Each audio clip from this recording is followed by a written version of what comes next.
Hello, welcome to my YouTube. I am Matt, and today we're doing something that I hope will become quite a good series, and that is a masterclass. So what I'm planning on doing in this series is highlighting some Pokemon, certain archetypes within VGC, and basically getting on guests to chat about them, guests who've traditionally done well with these Pokemon, or just performed well with them, or are fans of the Pokemon, experienced users, so stuff like that. And the very first guest, very kindly joining me on this, is Ardy, to do Clefairy. So hi Ardy, say hi to everyone, sort of tell people who you are, and why you love Clefairy, and then we'll get into it.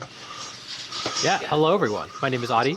It's great to be on. Thank you for having me on. This is one of my favorite Pokemon, so I'm always happy to talk about it. And sadly I am moving soon, so I don't have my massive Clefairy plush that I wish I could show off to all the viewers. But yeah, so to give you a little bit about myself, like you mentioned, my name is Adi. I have a YouTube channel called CK49 that might be where you know me from, and I also have a Twitch channel, Tub Nation TV.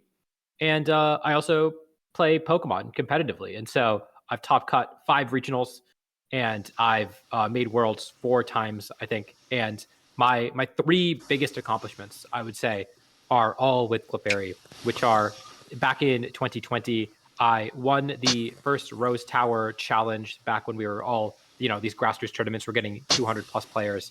And so I won that with a Clefairy Dragapult Excadrill team. And then a few months later, in the biggest Series 6 tournament back in Sword and Shield, I also won that using Clefairy, Charizard, Terrakion, Persian, which is crazy. That was a tournament that had, now if you look back at it, had 4 world champions in it. So a really, really massive tournament, and I managed to take that down. And then most recently, in last year in Regulation G, I got top 4 at Los Angeles Regionals, my best regional finish ever, with the Clefairy Calyrex Shadow team. Losing, of course, to the mirror to Montana, who also is using Clefairy Calyrex Shadow. So it's funny how my 3 best performances ever at tournaments have all come with Clefairy. And so if there's anyone qualified to teach the Clefairy Masterclass, I like to think it's me. Absolutely, man. So yeah, that's brilliant. And yeah, again, great to have you on. And without further ado, we will get stuck into it. So I think the first question is, what makes Clefairy good? I mean, these are some of the, obviously, the very high-level points that I was able to identify from my, very mid VGC ability, but I will go into a bit more depth on these, and then we can, Yeah, so talking about some of those topics that you've put on screen, the typing, it's a pure fairy type. That's generally quite a good defensive type in Pokemon. Obviously, it is format to format, and you do have to assess how good that is individually. But I think generally speaking, Fairy is one of the better neutral defensive types. And then the number one thing that you use Clefairy for at the end of the day is the move pool, and in particular, one move that it has, which is Follow Me. If it didn't have Follow Me, it would not be usable. But the fact that it has the specific combination of Follow Me and Friend Guard makes it very unique in all of Pokemon. The other Pokemon that has a similar toolkit is Vivillon, which of course has Rage Powder and Friend Guard. But Clefairy, being a not fully evolved Pokemon, having the ability to run Eviolite, makes it a very bulky Follow Me Friend Guard user. And that's really the kind of specific niche that you are looking for when you are using this Pokemon. There are other Eviolite Pokemon that have Follow Me, like Magmar and Electabuzz. There are a lot of other Pokemon that have Follow Me in general that you can think of, like you look at Smeargle, you look at its older brother Clefable, right? There's a lot of Pokemon that you can run in that redirection role, but I think if you're using Clefairy and you're making the very conscious choice to use Clefairy, that means that you have to be able to leverage the fact that it has Friend Guard, it has a lot of bulk, and it has Follow Me. And I think that's the real reason to use Clefairy, and that's what makes it really good. Absolutely. I think, it is a really great Pokemon. It is yeah, like you say, very usable in a lot of different formats. Like you've already highlighted, used it in Sword and Shield, you've used it in Scarlet and Violet to a lot of success. It was everywhere at the World Championships in the summer. So we're actually going to go on and look at some of its notable results. This is just a snapshot from its Limitless page. You can see it's 25 regional cuts, 4 wins, a Worlds or International cut. You see like Worlds just gone, 10th and 30th, Bologna 1st and 4th, LA with Ardy and Mont, as we've already mentioned, 1st and 4th.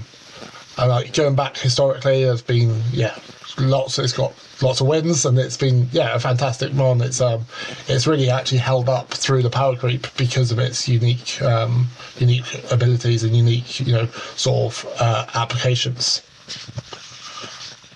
Yeah, exactly. And I will say it is a format dependent Pokemon. You do have to look at what is good at the moment and decide if you want to use Clefairy over those like abundant other options for Follow Me users.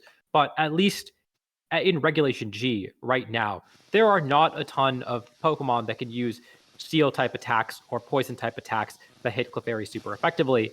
And so again, the Fairy typing is very good defensively. And then, like I mentioned, the Friend Guard is very useful when you have a restricted Pokemon and you really want to protect that one restricted Pokemon. Then having the ability to use Friend Guard to allow it to take some hits and use Follow Me to protect it even more makes it a pretty solid choice in comparison to Regulation H, where it was a lower power level format, but Clefairy did not see any usage at all. And instead, we saw Electabuzz and Magmar seeing use because the power was spread out across your team more. There wasn't one Pokemon that you were really trying to protect on your team. And so as a result, it saw a lot less play in favor of some of the other Follow Me users. So yeah, like I said, thinking really critically about why you want to use this Pokemon and when you want to use this Pokemon is very important.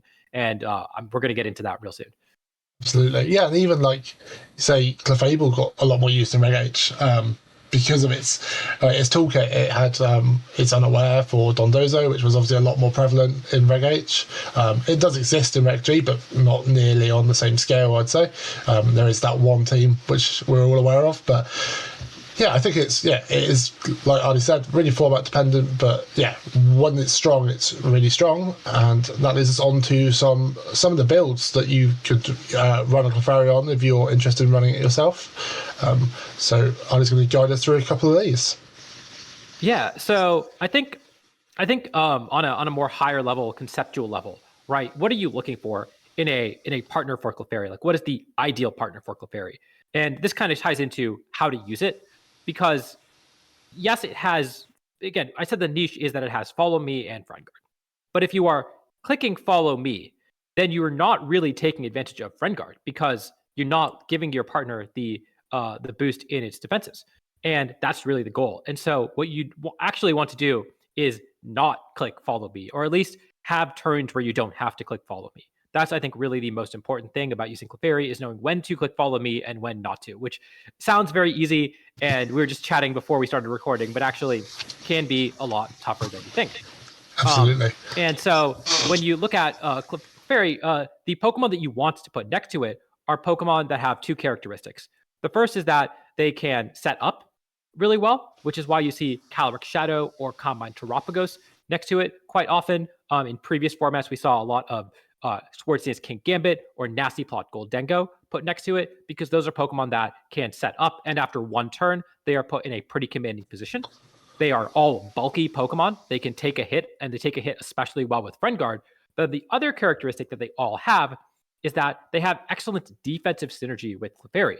And so if you're using a Calyrex Shadow or a Terapagos, those dark and fighting type moves are attacks that you don't want to have to take.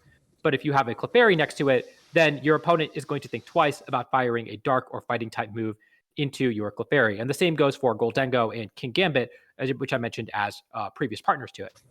And so that's really what you're looking for is these really bulky Pokemon that you can use to set up and put next to Clefairy. And the other very unique characteristic that I think Calyrex Shadow has, and also notably my Regulation E version of the team, me and Carson built a team that had a Swords Dance Ogerpon on it. That was the other Pokemon with Hornleech, is that they can heal themselves. And so now the best case scenario with the Calyrex Shadow teams is you actually protect or you click Sing with Clefairy, just burn a turn, or maybe even switch it in for your Incineroar or something else, and you let your Calyrex take a hit comfortably, or your Ogerpon take a hit comfortably because of Friend Guard, and then you get to click your boosting move, and then you get to heal it right back up with a Draining Kiss or with a Horn Leech, right? And so those are, I think, really the strength of Clefairy is when your partner is able to take a hit, and then Clefairy can redirect the second attack that would be fired off at your partner that would be super effective. And now all of a sudden you've got this boosted Pokemon that is they're unable to knock out. And so I think that's really the like basis of pretty much every Clefairy team that you're going to see on these sample builds. Again, I mentioned the Calyrex Shadow teams. They are pretty much all Draining Kiss with Terra Fairy to heal up the Calyrex Shadow, and also either Nasty Plot or Combined to get that boost off with Calyrex Shadow. When you look at the Terapagos teams, they do not necessarily have the healing elements. They all run Covert Cloak, but they have Heal Pulse on the Clefairy, so then Clefairy can actually doesn't have to click doesn't have to click Follow Me if your opponent is going to click attack into Terapagos, while Terapagos has Terra Shell to be able to tank that attack, and then you can click Heal Pulse into it to get its healing back. And both your Pokemon are essentially have not taken any damage for the turn. So either Heal Pulse or Life Dew are two other options there. And then, of course, I mentioned the last option on these teams for Clefairy is Sing, which I mentioned earlier, along with Helping Hand, which I think is kind of a given. You really want to boost your partner's damage. But Sing is really good because you want them to target the partner. And so Sing lets you do something with Clefairy that is proactive. Whereas if you run Follow Me, Helping Hand after you get into these positions where you don't actually have a move that you can click with Clefairy that can advance your board state when you want them to attack your partner or want them to think about which partner which Pokemon they want to target. And which is why I really don't like the after you sets nearly as much. I think that the Heal Pulse, Life Dew, Sing are really the three best options in that last slot. And that's pretty consistently what we see on these Clefairy teams. And then even going back to Regulation E, I mentioned Carson and I built the San Antonio team that we both were one win short of top cut from. And that was based around Swords Dance Ogerpon and Swords Dance King Gambit as partners next to it. And Raghav got second place at that regional with the Swords Dance King Gambit as well, and a slightly different team, also using Horn Leech Ogerpon, except Ogerpon Water. And then lastly, the Regulation F, it was Pengi and Arash who really piloted Clefairy quite a bit, and both of them tried to, Pengi tried to use a Nasty Plot Goldengo as his partner, and also used a Swords Dance Ogerpon as well next to it. So again, the same sort of idea here. Yeah, that's great. So is there any of these sample builds you really wanted to go into in a bit more detail? Obviously, probably your teams, so your LA team, obviously, like you say, it's your highest regional finish. So maybe just sort of talk about the process in the team. Was Clefairy like a day one member, or was it sort of a late addition that just sort of patched a couple of matchups? Or what was your thinking behind obviously Clefairy CSR, which obviously was everywhere by the time it came to Worlds, but you and Mont really were the first that really just sort of the breakout performances of the team. Yeah, absolutely. So first off, I do have a hour-long team report if you want to go on my channel and watch me talk about absolutely this team do for a long time. Yeah. To give you a quick rundown, I think that Clefairy was Mon number 2, and this team was really inspired by the team that Nails used to top cut the 2023 World Championships with Draining Kiss Fluttermane. The idea was that if you Terra Fairy and you use Draining Kiss, you get the Terra-based power boost on Draining Kiss. It becomes a base 60 power move on top of the stab boost that you get. And so it actually does quite well, and it is a lot of healing for a Pokemon that has a lower base HP stat. Calyrex has a reasonably high base HP stat. Fluttermane would go from 10% HP all the way back up to full. But Calyrex Shadow would gain a decent amount of hit points back. And again, if you put a Clefairy next to it, it's really hard for them to actually knock it out because they can't click dark moves into it very effectively. Clefairy can even tank most of the ghost type moves that they want to click.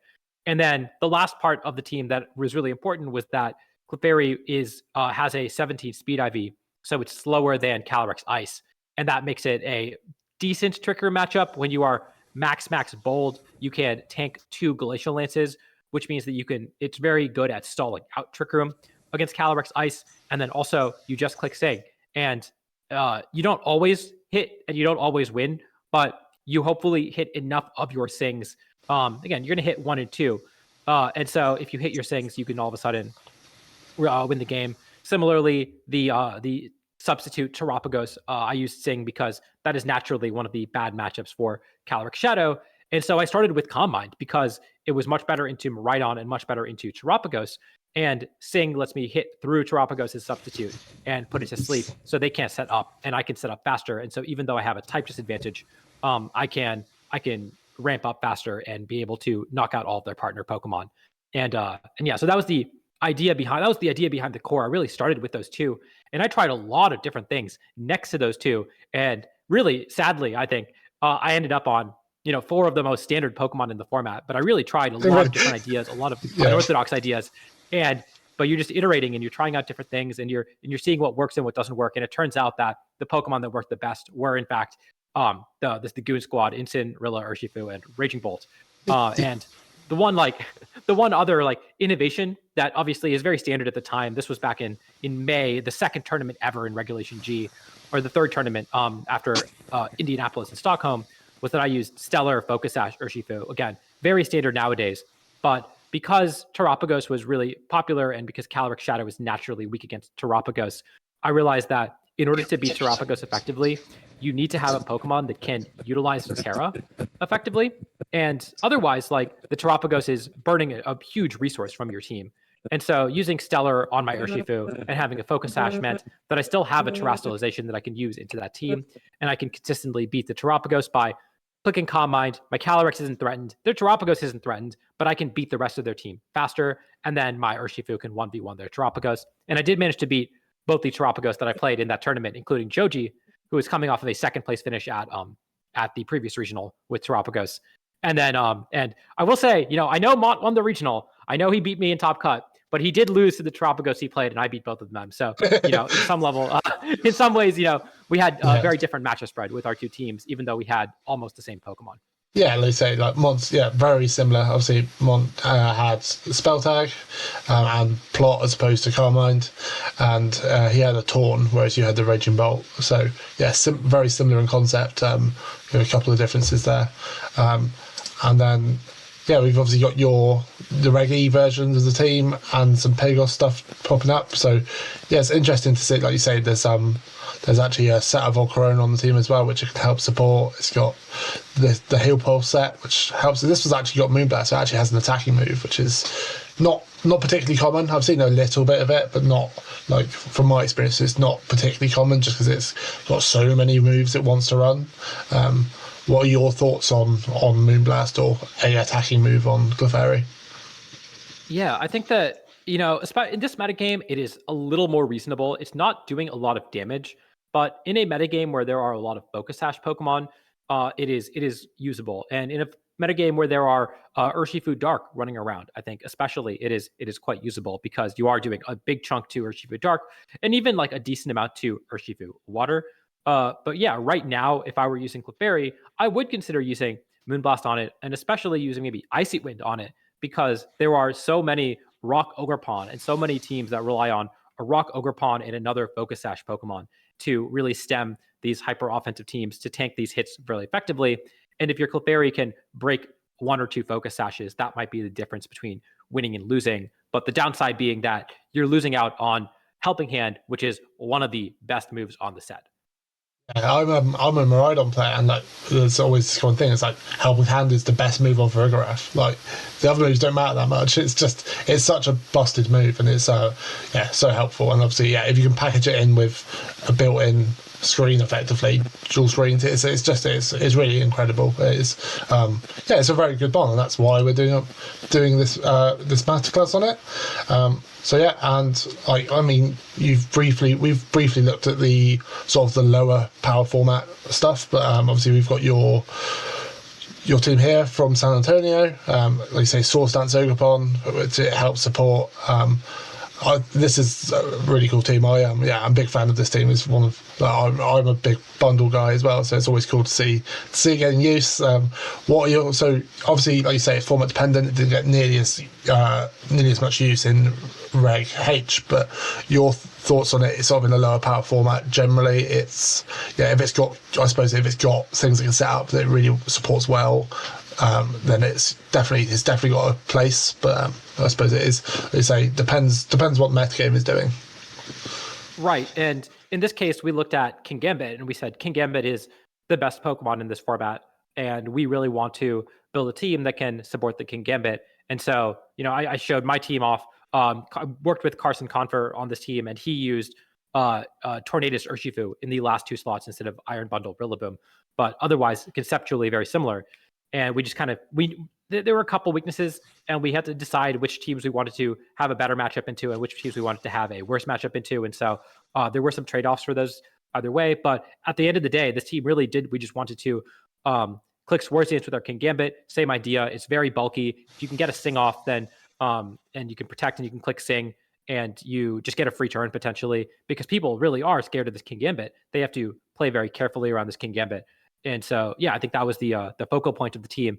And then the Ogerpon was also something that was really cool. Wasn't as popular. Again, Raghav got 2nd place at the same regional with a similar team that did not have the Swords Dance on Ogerpon, used a more support-oriented Ogerpon. But the Swords Dance Ogerpon was also really, really good for me all day, because you could just Swords Dance up, click Sing. The Ogerpon has some bulk, so it's hard to knock out. And then you Horn Leech, and you get back all that HP, especially when you have a Rillaboom on the team to boost up its damage that way as well. It was a very cool mode. And again, it checks off all the boxes for what you want to put on a team next to Clefairy, and where it's sort of protect the castle type mentality that you want when you're using Clefairy, and you have one setup user, and then really Iron Hands, Iron Bundle, and Rillaboom were all kind of support and clean up Pokemon to end the game. But Clefairy plus your setup Pokemon was the core of those teams. Absolutely. So Clefairy, we highlighted some sample builds there. We've talked about what makes it good.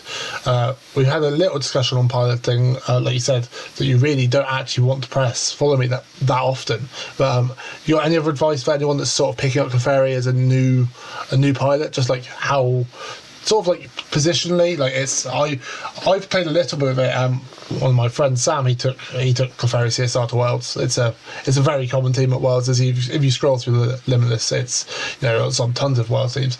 And whenever I was practicing the team to see if I could get him some matchup advice, I really struggled to pilot Clefairy. I felt like I had to press follow me because I was scared of, scared of my Calyrex taking a big hit, or like if I'm not pressing follow me, like obviously they've got Miraidon around and like Weavy to live a Volt Switch in terrain, but I think that is most of your Clefairy, which is sometimes enough. But it wasn't just as sort of plug in and go as I thought it would be. So and just to add to that, like it's a Pokemon that really rewards you for knowing your teams, and knowing especially your team's EV spreads and defensive calcs, because Friend Guard does mess with your opponents and their internal calcs. They might not know how much damage they're doing to you. And if you know that you can live and attack and you don't have to click follow me, and you can click protect or you can click sing, then you don't have to click follow me. But if you don't know if you live the attack or not, then it becomes a lot more risky. And so that is the tricky part about using Clefairy, is that it is a Pokemon that really rewards you for knowing your team very well. It can be hard to pick up for that reason. And I guess the main thing is that, first off, is that your opponent has a lot of decisions to make on every turn. And you have to appreciate that your opponent has decisions to make on every turn. If you just think about the board state of, Clefairy plus Calyrex Shadow against a dark type Pokemon, they have to decide if they want to click not a dark move into your Calyrex Shadow, or they want to click a different move into your Clefairy. Knockoff is, maybe not the best example, because Knockoff is quite good into Clefairy, but for something maybe like a King Gambit, they have to decide if they want to click a Kauto Cleave or an Iron Head. And it's not always the easiest decision, because either of your Pokemon can protect, right? And that's the same with Terapagos. They have to decide if they want to click a fighting type move into your Terapagos, or they want to click a different move into your Clefairy to try to knock it out. And when either one of them can protect, your opponent has a lot more room to get it wrong. And the other thing I've realized is that at any point, if you feel like you're losing, you always have the option, especially when you have Sing, specifically when you have Sing, you always have the option, just click protect and Sing. And if they call the turn wrong and they mistarget it and you hit a Sing, you do just win the game a lot of the time. And that's like the bailout button, is that, okay, well, my opponent has to, even if they can somehow position themselves so they can hit both slots super effectively, they still have to correctly call the slot and get the turn right. And so there's a lot of mind games involved, and you have to be comfortable opting into those mind games at times. Know when you have to opt into those mind games and know when you don't have to opt into those mind games. And I think the last piece of advice I would say is you don't have to lead Clefairy. I think, again, knowing your calcs is very important. If you know, if you lead Incineroar and you click Fake Out, and that's how you get your setup turn on, then you don't even have to necessarily protect your Pokemon. You can hard switch into Clefairy and immediately get that Friend Guard up, and that might be enough to live and attack. And you should know when to switch out Clefairy and get it back in this game, right? Like you have to really utilize that slot, because if you're just clicking Follow Me every turn with it, it could be any Pokemon. It could be an Electabuzz, it could be a Magmar, it could be a Smeargle. They're all doing the same thing. But you have to really want to leverage the strengths of Clefairy, and that means knowing how to leverage Friend Guard as effectively as possible. Definitely, that's great. And then the final thing we're just going to look at is just sort of what you might want to partner your Clefairy with. All the data is from LabMouse, which is the premium VGC resource for data. Obviously, we're in Reg G at the moment, so that's probably the one we'll concentrate on. But generally, you can sort of see a trend towards Satamons. Calyrex Shadow is number 1 in Reg G. Gildengo is right at the top in Reg F. Gildengo's in there in Reg E as well. I'm sure King Abbott's not far out of frame. So say someone wants to build say, oh, I really want to use Clefairy, what shall I put around it? Like, it does appear to just be, the guys, the balance core. Is that what you'd recommend? Just like, if someone goes, I really love Clefairy, I want to take it to a regional, would you say just, get a big Sap Sweeper and get the 4 guys and just, that is a team? Or do you think you can be a bit creative with teammates? I know from Bologna, was a bit more hyper offensive. It has the Mienshao and the Chi-Yu, the Dawn. It does still have a Rillaboom and the Clefairy, and it is still a somewhat defensive Calyrex. But obviously, so that is sort of an example of some less common partners. But generally, would you just say that the balance core is the way to go if you're after a Clefairy team, or can you be a bit more expansive of your team building options? So yes and no, right? Because I think the way that Regulation G has developed, the good Pokemon are good, and they're good for a reason. There isn't a ton of I think there isn't a ton of innovation left in Regulation G, and so if you're trying to reinvent the wheel, you're going to have to work really hard. And in particular, Clefairy, because you are trying to set up your one main sweeper, you want to generally pair it with at least one fake out. You see most of these teams have 2 fake outs, either Mienshao and Rillaboom or Incineroar and Rillaboom. And then you want to have, usually you want 1 to 2 fake outs, you want the Clefairy, you want your sweeper, and you want another cleanup Pokemon. And Rillaboom I feels like kind of essential, just because it lets you benefit from Friend Guard because you have that passive healing. And it also acts as a cleanup Pokemon that allows you to clean up endgames once you've weakened them with Grassy Glide. You're not always going to get every KO with your sweeper, but if you can put them down in a low enough range, you can click Fake Out and then click Grassy Glide, and you can win the game that way a lot of the time as well. So Rillaboom, it's really hard to drop. Even the Terapagos teams were, I guess not all the Terapagos teams, but some of the Terapagos teams were also running Rillaboom. The synergy is just there. But yeah, with you don't have to run Urshifu and you don't have to run Incineroar, but I think that you have to run you have to look at the weaknesses of the Pokemon that you're pairing it with and try to fill them. And I encourage you to try it out, because like I said, I did try pairing it with other pieces when I was building out my Calyrex Shadow team, and just found that the Goon Squad was the best thing I could be doing. It is format dependent. It is Pokemon dependent. I don't think Calyrex Shadow, I think Terapagos is another very viable route if you want to use Clefairy in this format. I think genuinely think the Clefairy Terapagos team has a lot of potential. And then the question is, how do you build that out to make sure that you can, sweep as effectively. And you know what? I'll expand a little bit on the Incineroar points. I think is that in particular the reason why I liked Incineroar with Clefairy in this format was because of Zamazenta, and because Zamazenta is a Steel type. It's one of the Pokemon that could use Steel type moves, and so if you put your Clefairy in front of it, you are taking a lot of damage from the Behemoth Bash or the Heavy Slam. But if you intimidate it once, then all of a sudden you can take 2 Behemoth Bash quite comfortably. And I think you could take 2 Heavy Slam. I'm not sure about that off the top of my head. But because of that interaction specifically, it makes it so your Clefairy is so much better into Zamazenta teams. Just getting 1 Intimidate off. That's all you need. And that's really like the reason that I feel like Incineroar is so common on these teams. It's not mandatory. We saw Ruben use Chiyu instead, but I think it's really good. Brilliant. Yeah, and that brings us to the end of our Clefairy Masterclass. I think, Ollie's been through some really amazing points on Clefairy. Really highlighted, what makes Clefairy good, and hopefully this is, useful to someone, be it a more experienced player that's not really played with it, a newer player like myself, who's really just looking for advice on how to pilot some of the strong Pokemon in the metagame, and maybe looking into a setup restricted for. I mean, EIC is not far away. Hopefully, people are getting towards having their teams, but I know some of my friends don't, so they might be looking towards this advice to build a Clefairy-based, CSR team or Pagos team. You could be even. I'm sure you could run it with a different restricted if you wanted to. There's other restrictors to to set up. It's a really fantastic Pokemon. I think it's a really good first one to highlight as part of this series. This series will continue. I've got a few more guests lined up, so really looking forward to getting them on and talking about some of the mons they really enjoy using. And thanks again, Ardy, for coming on. Really appreciate you helping out a newbie YouTuber. And just final bits would be shout outs, Ardy, and your socials, and then we will get going. Yeah, thank you for having me on the channel. I really appreciate it.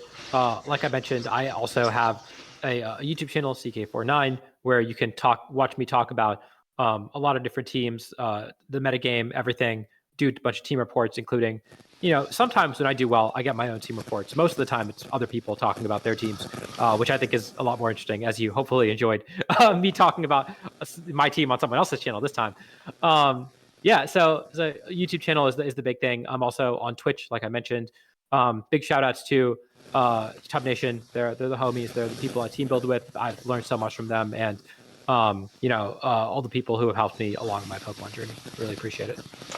Thanks, Ardy. Brilliant. Well, thanks for coming on once again. And for me, you can catch me on Twitch now as well, on Twitch TV/The Postman P. YouTube, hopefully this will be coming a bit more regularly. And then I'm still on Twitter, or X as it is now, as The Postman P, but really should make that move to Blue Sky. Follow me on there. Hopefully, it really is the start of my content journey. But if you enjoyed this, please, subscribe, leave comments, tell me if you enjoyed it. Let me know. Feedback's really appreciated. It's and without further ado, we will see you next time. Bye bye.